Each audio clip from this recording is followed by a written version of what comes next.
नमस्कार, मैं राम सिंह यादव आपका एसके बुक्स के यूट्यूब चैनल पर स्वागत करता हूं। आज हम बात करने वाले हैं एचएसएससी के ग्रुप डी 2023 के पेपर के बारे में। इसका भी अध्ययन करेंगे। अब हम एचएसएससी के रेशियो एंड प्रोपोर्शन के क्वेश्चन हल करेंगे। इसमें आपको मैं आज क्या करवाऊंगा कि पेपरलेस, कहीं भी आपको रफ कार्य की जरूरत नहीं होगी। इतना सिंपल वे में आज आपको मैं करवा रहा हूं। एसके की हमारी एक तो गणित की पुस्तक अवेलेबल है, इसमें सभी क्वेश्चनों को सोल्व किया गया है। कोई भी क्वेश्चन ऐसा नहीं है जिसको अनसोल्व छोड़ा हो, खाली उत्तर बता दिया गया हो। दूसरा, हमारा एचएसएससी का जो पेपर सेट है, इसमें भी पिछले सालों के हमने 26 पेपर लिए हैं और हर पेपर का उत्तर भी दिया है और काफ़ी इंपॉर्टेंट क्वेश्चनों को सोल्व भी किया है। तीसरा, हमारी एसएससी की जो हेल्प बुक है, इसमें सभी प्रकार के टाइप के क्वेश्चन हैं जो आपके एग्जाम में आते हैं। कोई भी टाइप का टॉपिक इसमें छोड़ा नहीं गया है, सभी टॉपिकों को विस्तार से समझाया गया है। अब आगे चलते हैं। जैसा कि मैंने अभी बताया था आपको कि आज रेशियो एंड प्रोपोर्शन के क्वेश्चन करवा रहा हूँ। अब ये पहला क्वेश्चन क्या है, यदि 182 को 3, 4, 3, 5 और 4, 3, 5, 3:5, 4:1 के अनुपात में 4 भागों में विभाजित किया जाए तो न्यूनतम भाग क्या है। इसमें देखिए छोटा सा रफ कार्य है, कोई ज़्यादा नहीं है कि टोटल अमाउंट है 182। अनुपाती योग क्या है, 3, 5, 4, 1, 5, 3, 8 और 4, 12 और 1, 13। अब गुणा में जिसका पूछा है उसका कर दें। और ये ध्यान रखना, एक का गुणा तो एक ही होता है, सिर्फ 182 का आपको 13 से भाग देना है। ये आ गए 14, यानी सबसे छोटा जो अमाउंट होगा वो 14 होगा। ये आपको समझना, बस केवल उस योग पर भाग देना अनुपातों के योग का, और जिसका पूछा है उसका कर दें। इसमें कोई रफ कार्य की जरूरत नहीं है। दूसरा, मैं आपको कहना चाहता हूँ कि 1 से 20 तक की टेबल पहाड़े आपको अवश्य याद करने होंगे, क्योंकि 13 का पहाड़ा याद है तो 13 एकम 13 और बच गई 5, 13 2, 13 चौका 52। तो सिंपल आप रफ कर सकते हैं, इसमें कोई मतलब ओरल कर सकते हैं, रफ कार्य की जरूरत नहीं है। आगे चलिए। किसी मिश्रण में सिपरेट और पानी 3:2 के अनुपात में है। यदि इसमें पानी से सिपरेट 3 लीटर अधिक है तो इस मिश्रण में सिपरेट की मात्रा क्या होगी। अब इसमें क्या है, संख्याओं के अंतर पर अनुपातों के अंतर का पूरा भाग लगता है, ये आपको समझना पड़ेगा। और जैसे 3:2 के अनुपात में है तो अनुपातों का अंतर क्या हो गया, 1 हो गया। अब सिपरेट की मात्रा कितनी होगी यह आपको देखना है। 3 लीटर अधिक है तो संख्याओं के अंतर पर भाग देंगे 3 का, और जितनी मात्रा ज्ञात करनी है सिपरेट की तो 3 से गुणा कर देंगे, यानी 9 लीटर सिपरेट होनी चाहिए हमारे पास। तो इस मिश्रण में सिपरेट की मात्रा क्या है, 9 लीटर है। आपको कुछ नहीं करना, अंतर पर, संख्याओं के अंतर पर अनुपातों के अंतर का भाग देना है। 3/1, 3, 1 का भाग का कोई आवश्यकता ही नहीं है, और उसका पहली संख्या से गुणा कर देना है, वो टोटल मात्रा में होगी। बस आगे। अब जैसे मैंने बताया था कि संख्याओं के अंतर पर अनुपातों के अंतर का पूरा भाग अवश्य लगेगा, ये नोट करना है आपको। इसमें आज 2 ही चीजें आपको नोट करनी होंगी, और ये अगर आप समझ गए अच्छे ढंग से तो इन क्वेश्चनों में कुछ नहीं करना। अब देखिए क्या है, इसमें 3 का अंतर है 10 और 7 में। अनुपात क्या है, 10:7 है। कितना अंतर हुआ, 3 हुआ। अंतर हमेशा पॉजिटिव में रहेगा, चाहे 7 उधर हो 10 इधर हो, ये नहीं कि माइनस में आप लें। अब 3 का भाग इनमें किस पर लगता है, जिस पर भाग लगेगा वही उत्तर होगा, और हो ही नहीं सकता 87 पर, क्योंकि 3 का भाग के लिए आपको सीधा सा फार्मूला है, बता भी रखा है बार बार, आपको पता भी है कि संख्याओं के योग पर अगर 3 का भाग लगता है तो उस पूरी संख्या पर 3 का भाग लगेगा। अब केवल 1 पे लग रहा है तो बस आपका उत्तर ही है, आपको कुछ नहीं करना है। आगे चलो। 2 संख्याओं में से प्रत्येक में 1 घटाने पर बड़ी संख्या छोटी संख्या का 4 गुना होती है। यदि इनमें 24 का अंतर है, अंतर कितना है, 24 का। अभी मैंने क्या बताया था, अनुपातों के अंतर का संख्याओं के अंतर पर पूरा भाग अवश्य लगेगा। अब अनुपातों का अंतर, अब देखिए इसमें 7 है, 7 का भाग नहीं लगता, 5 का भाग नहीं लगता, 9 का भाग नहीं लगता, सिर्फ 11:3 का लगेगा, क्योंकि इसमें 8 का अंतर है। 8 का भाग लगेगा 24 पर, 7 का नहीं लगेगा, 5 का नहीं लगेगा, 9 का नहीं लगेगा। तो आपको कुछ नहीं करना, आपको सिर्फ ये देखना है कि क्वेश्चन का बस पढ़ने में जो टाइम लगेगा वो लगेगा। फिर समझ लो कि आपको सूत्र याद रखना है, संख्याओं के अंतर पर अनुपातों के अंतर का पूरा पूरा भाग अवश्य लगेगा। अब थोड़ी क्वेरी आती है लड़कों की कि जी इसमें 13:7 हो तो क्या अंतर हो गया, 6 का हो गया, हो सकता है। तो ऐसे में फिर हम क्या करेंगे, संख्याओं को अलग अलग निकालेंगे। जैसे संख्याओं का अंतर बटा अनुपातों का अंतर, इसमें 6 का अंतर है तो 6 ले लेंगे, एक बार पहले अनुपात से गुणा कर देंगे, एक बार दूसरे से कर देंगे। तो पहले से किया 52 आ गया, दूसरे से किया 28 आ गया। अब क्या है, एक एक कम करने पर ये 4 गुना नहीं हो रही बड़ी संख्या, तो एक को जस्टिफाई करना है, और वो अगर गलत है तो दूसरा अपने आप ठीक है। और यहाँ तो कर सकते हो, पर पेपर के लिए मैं आपको फिर बता रहा हूँ कि आपको जबानी उत्तर आपका था 11:3। यहाँ कर सकते हो, इसमें 24 का 8 का अंतर है, 3 से कट गया, तो एक बार 11 या 33 हो गया, एक बार 9 हो गया। अब इनमें एक एक घटाते हैं तो बड़ी संख्या छोटी का 4 गुना होती है, ऐसे जस्टिफाई कर सकते हो। अब क्या है, अब थोड़ा सा अलग हो गया है। जिस अनुपात से कोई संख्या बनी है उस संख्या पर अपने अनुपात का पूरा भाग अवश्य लगेगा। बस ये 3 आज सूत्र आपको मैं कराऊंगा। पहला तो संख्याओं के अंतर पर अनुपातों के अंतर का भाग लग रहा था। अब क्या है, जिस अनुपात से कोई संख्या बनी है उस संख्या पर अपने अनुपात का पूरा भाग अवश्य लगेगा, ये ध्यान रखना है। अब इसमें क्या है, 4:7 है तो 7 का भाग लगना चाहिए। अब 7 का भाग तो सभी पे लग रहा है, तीनों पे लग रहा है, चारों पे नहीं, तीनों पे लग रहा है, उत्तर तो 3 नहीं होंगे। अब 4 जोड़ने पर 5 का भाग लगना चाहिए, वो किस पे लगेगा, तो इनमें 4 जोड़ेंगे तो 5 का भाग इस पे लगेगा, ये आपका उत्तर होगा। फिर से समझ लो कि संख्याओं के योग पर अनुपातों के योग का पूरा भाग अवश्य लगेगा। अब 7 का भाग लगना चाहिए था, अगर 1 पर ही लगता तो उत्तर हो जाता, 1 से ज्यादा पे लग रहा है तो अगली कंडीशन। हर सवाल में 2 कंडीशन मिले ही मिलेगी, एक कंडीशन पर कभी भी कोई सवाल नहीं बनेगा, ये ध्यान रखना है। तो अब 4 जोड़ने के बाद 5 का भाग, क्योंकि उसका अनुपात 5 हो जाएगा, बड़ी संख्या है तो बड़ी का 7 की बजाय फिर 5 हो जाएगा। अब देखिए, युद्ध से पहले कैप्टन और सिपाहियों का अनुपात 2:7 था। कैप्टन और सिपाहियों का अनुपात क्या था, 2:7। युद्ध के दौरान 25 कैप्टन और 100 सिपाही शहीद हो गए। कैप्टन और सिपाहियों का नया अनुपात 3:10 बन गया। तो युद्ध के बाद सिपाहियों की संख्या, अब सिपाहियों का अनुपात क्या है, 10 है, तो 10 का तो सब पर भाग लग रहा है, तो उत्तर तो सब नहीं होंगे। अब पहली कंडीशन पर आओ, यानी कितने सिपाही कम हुए हैं, 100, यानी अब जो हैं इनमें 100 और ज्यादा थे, और अनुपात क्या था, 7। अब इनमें किस संख्या में आप 100 जोड़ेंगे कि 7 का भाग लगे, सिर्फ एक 250 है जिसमें आप 100 जोड़ेंगे तो 7 का भाग लगेगा, और किसी में भी नहीं लगेगा। तो इनमें कोई रफ कार्य की जरूरत नहीं है, किसी भी सवाल में नहीं है, मैं समझाने के लिए थोड़ा कर रहा हूं रफ काम, बाकी रफ कार्य की जरूरत है ही नहीं।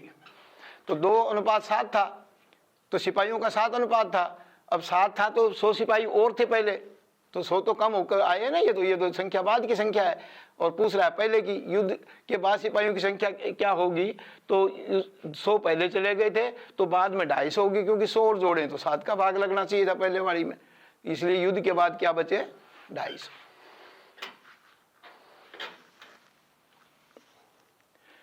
अब ये भी उसी टाइप का है।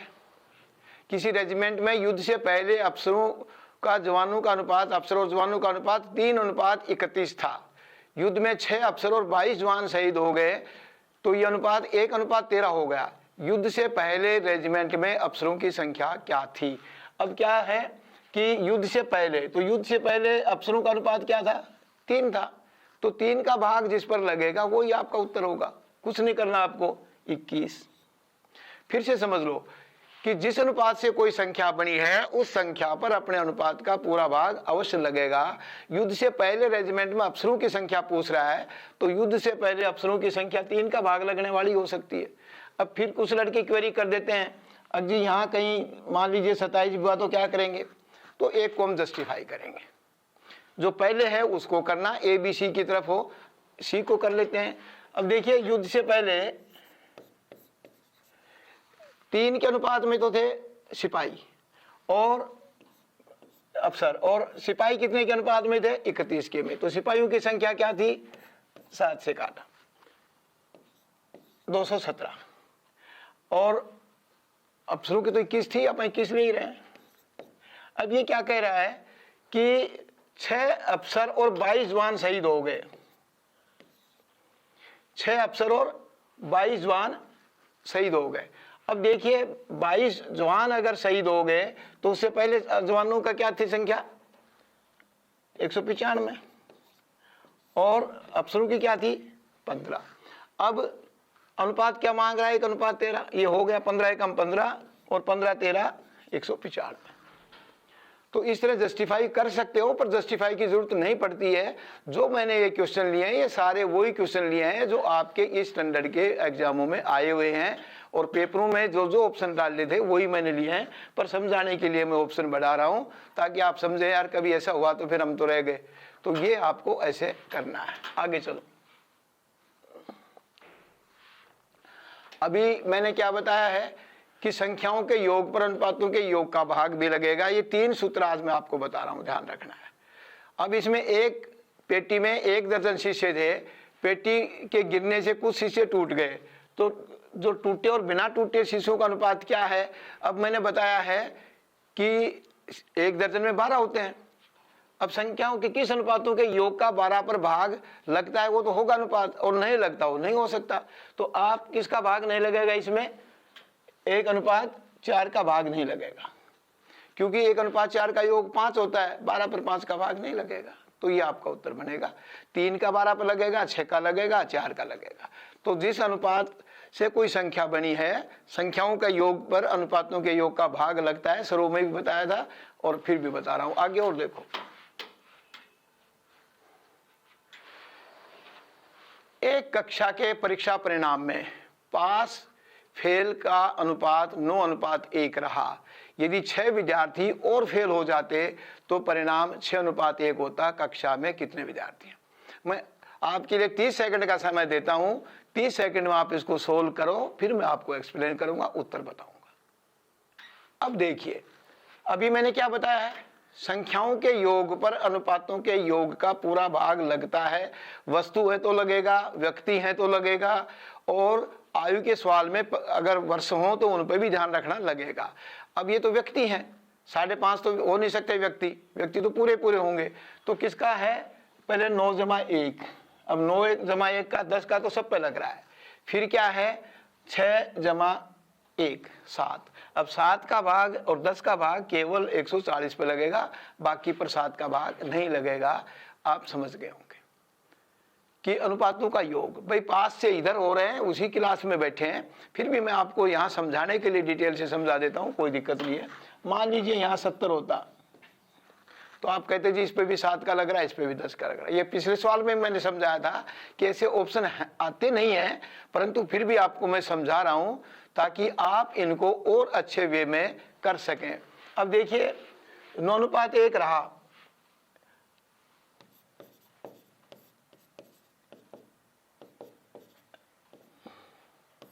तो क्या थे लड़के? ये थे, क्योंकि 14 एकम 14, 14 नाम 126। अब क्या कह रहा है कि 6 और फेल हो जाते तो उधर से आते तो पास वालों में बैठते, तो फेल वालों में होते तो कितने बच गए? 120, और पास वालों में कितने हो गए? 20। अब 20 छक्का 120, 1:6 बन गया। तो इस तरह जस्टिफाई कर लें। इसको भी करेंगे तो वो नहीं हो पाएगा, क्योंकि 2 उत्तर तो हो ही नहीं सकते। और अगर आपने पहला किया ये नहीं है तो फिर दूसरा ऑटोमेटिक है, ये भी ध्यान रख लेना, क्योंकि 2 ही है इसमें। आगे चलो। अब ये भी उसी रूप में है कि संख्याओं के योग पर अगर ऑप्शन में देख लेना, हालांकि किलोग्राम 5.5 भी हो सकते हैं किलो, और ऑप्शन अगर राउंड में है, डेसिमल या फ्रैक्शन में नहीं है, तो इसका सीधा सा अर्थ है भाग लगे ही लगेगा। अब देखिए 55 किलो के एक मिश्रण में दूध और जल का अनुपात 7:4 है, और इस अनुपात को 7:6 हमें करना है, तो कितना जल और मिलाया जाए? अब क्या है, किस अनुपात में करना है? 7:6 में। तो 7:6 का योग क्या हो जाएगा आपका? 13। अब 55 किलो आपके पास है, अब कितना और मिलाएं इस ऑप्शन में से कि उस पर 13 का भाग लगे, क्योंकि संख्याओं के योग पर अनुपातों के योग का पूरा पूरा भाग लगे ही लगेगा, जबकि किलोग्राम वगैरह डेसिमल में हो सकते हैं, पर आपको ऑप्शन देखने हैं, ऑप्शन आपके सामने है। तो अब इसमें 10 लीटर और मिला देंगे, 10 किलो और मिला देंगे तो 65 बन जाएगा। 65 पे 13 का भाग लगता है, 13 पे जो 65। तो इस तरह आपको जस्टिफाई कर लेना है, अगर करना हो तो कर लेना, वरना सीधा आपको कोई पेपरलेस का मैंने कहा था कि आपका कोई भी इसमें रफ कार्य नहीं होगा। पेपरलेस के तरीके से मैं आपको समझाऊंगा और मैं वही कोशिश कर रहा हूं कि आप पेपरलेस के तरीके से समझ जाएं। यानी 55 किलो है आपके पास और अनुपात 7:6 करना है, तो 7:6 करना है तो अनुपाती योग क्या हो जाएगा, 13 हो जाएगा। अब 55 के आगे क्या इनमें से जोड़ें कि 13 का भाग लगे, बस ये आपको ध्यान रखना है। 10 किलो। अब एक समूह में 36 विद्यार्थी हैं, जिनमें लड़के तथा लड़की 3:1 के अनुपात में हैं। कितनी और लड़कियां इस ग्रुप में सम्मिलित की जाएं जिससे लड़के तथा लड़कियों का अनुपात 9:5 हो जाए। अब फिर वही बात है कि लड़की तो पूरे नंबर में ही होंगे, वो तो अधूरे में हो भी नहीं सकती। तो अब इसमें अनुपाती योग क्या चाह रहा है, वो 14। अब आपके पास 36 पहले से हैं और अनुपाती योग बना 14, तो 36 में क्या जोड़ें हम इन ऑप्शनों में से कि उस पर 14 का पूरा भाग लगे। तो 36 में हम 6 जोड़ेंगे, 42 बनेगा, 42 का 14 का पूरा भाग लगेगा। आपको भागफल से कोई मतलब नहीं है। तो समझ गए होंगे कि आज मैंने 3 तरीके कराए हैं, आपको ध्यान रखना। संख्याओं के अंतर पर अनुपातों के अंतर का पूरा भाग लगता है। दूसरा, जिस अनुपात से कोई संख्या बनी है उस संख्या पर अपने अनुपात का भाग लगता है। तीसरा, संख्याओं के योग पर अनुपातों के योग का पूरा भाग लगता है। तो ये 3 चीजें किताब में है, ये 3 सूत्र आप पढ़ सकते हैं किताब में।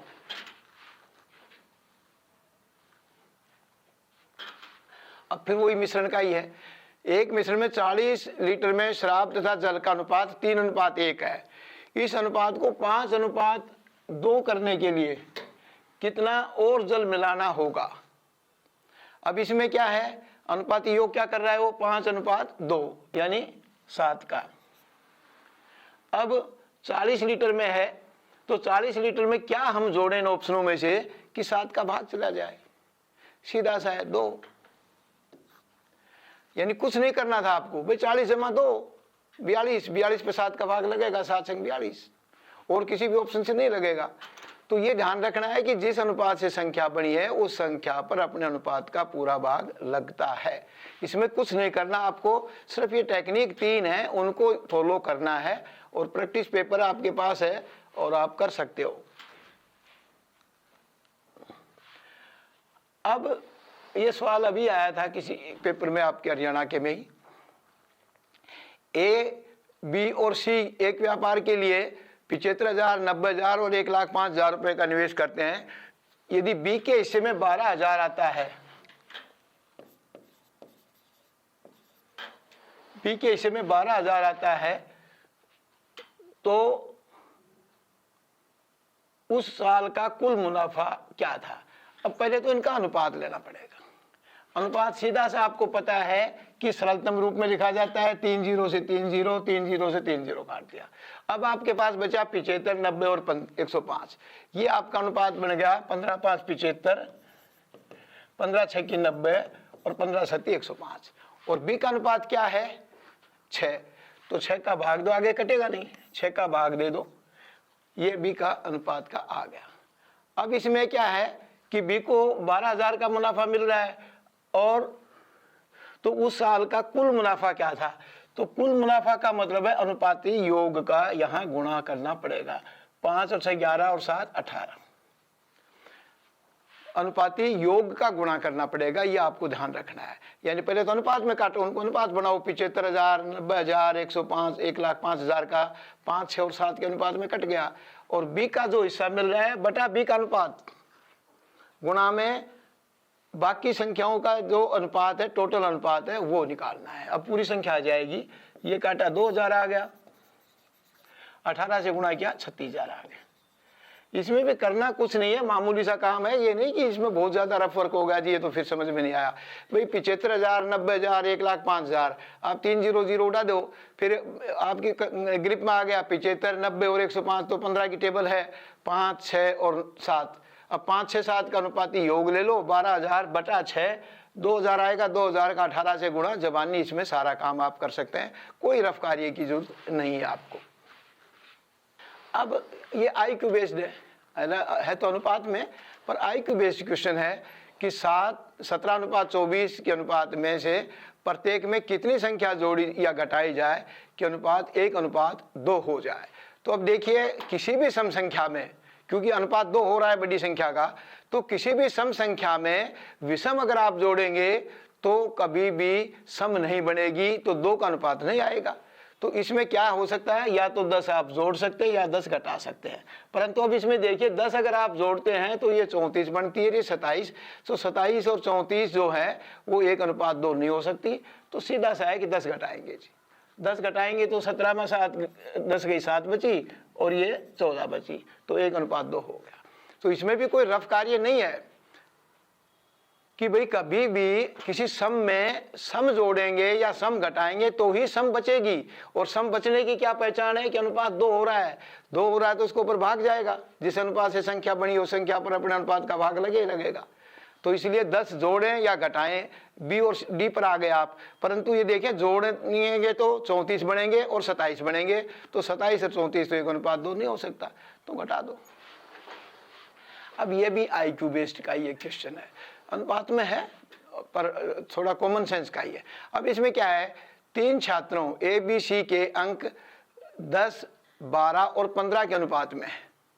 यदि प्रश्न पत्र के अधिकतम अंक 100 हैं, अधिकतम अंक क्या है 100,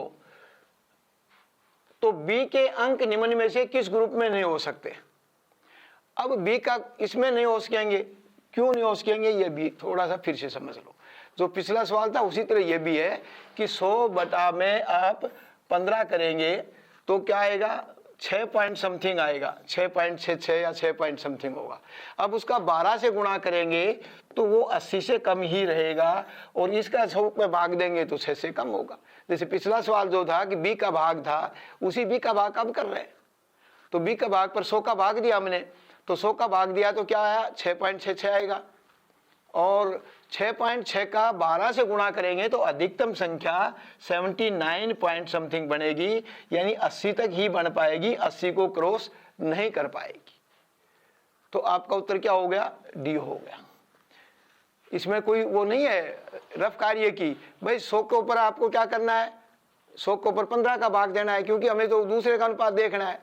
तो 15 का भाग दिया तो वो 6.6 आया, 7 तो आया नहीं, तो 7 नहीं आया तो 12 7 84, तो जब बनते तो 7 का पूरा भाग लगता जब 80 से ऊपर आता। तो इस तरह वो 80 से ऊपर नहीं आ पाएगा। कौन सा ग्रुप नहीं हो सकता, बाकी तो सारे हो सकते हैं, क्योंकि बी अगर सी ही 60 अंक लेगा तो उससे नीचे हो जाएंगे सारे। तो इस तरह आप इनको जबानी हल कर सकते हैं। अब मैंने आज जो भी क्वेश्चन कराया इनकी प्रैक्टिस करना, और आप पाएंगे कि इसमें आपका समय बचेगा। और गणित में समय बचाना सबसे बड़ी ही वो है, वो आपको करना होगा। श्री कृष्ण कोचिंग सेंटर जो हमारा है, ये CET ग्रुप डी के लिए, इसकी ऑफलाइन भी क्लासेज हमारे सेंटर्स में चल रही है, और उसके लिए ये हमारा नंबर है 98 120 15 967। इस नंबर पर आप कांटेक्ट कर सकते हो। जिसको अगर ऑफलाइन क्लास कोई लेनी है तो इसके ऊपर आप कांटेक्ट करके ले सकते हैं। क्योंकि एक चीज़ जो मैंने अपने अनुभव से स्टूडेंट्स के से पाया है कि ऑफलाइन का मुकाबला तो ऑनलाइन में नहीं हो सकता। हालांकि ये सवाल मैंने खूब बारीकी से समझाए हैं, पर फिर भी कभी किसी स्टूडेंट की क्वेरी होती है तो हमें ऑफलाइन से वहीं सामने संवाद कर लेता है, जी इसको फिर समझाओ, ये यहाँ समझ में नहीं आया, जी ये यहाँ समझ में नहीं आया। पर फिर भी अगर आपको किसी चीज़ की परेशानी है तो आप ऑनलाइन करें। और अगर आप इजीली ये समझते हो कि मैं कोचिंग कर सकता हूं, तो हमारे यहाँ नांग एक सेंटर में पूरी हॉस्टल सुविधा भी उपलब्ध है, उसमें हमें कोई परेशानी नहीं है। इस एग्ज़ाम के लिए SK बुक्स सभी शॉप्स पर और ऑनलाइन भी अवेलेबल है। अगर आप ऑनलाइन लेना चाहते हैं तो उसका लिंक डिस्क्रिप्शन बॉक्स में अवेलेबल है। इस चैनल पर हम इस HSSC ग्रुप डी भर्ती और अन्य सभी भर्तियों के से संबंधित इम्पोर्टेंट जानकारी और स्टडी मटेरियल भी उपलब्ध कराते रहेंगे। तो इस वीडियो को लाइक कीजिए, चैनल को सब्सक्राइब कीजिए और अपने दोस्तों के साथ शेयर कीजिए। मिलते हैं अगले वीडियो में। Thank you. जय हिंद।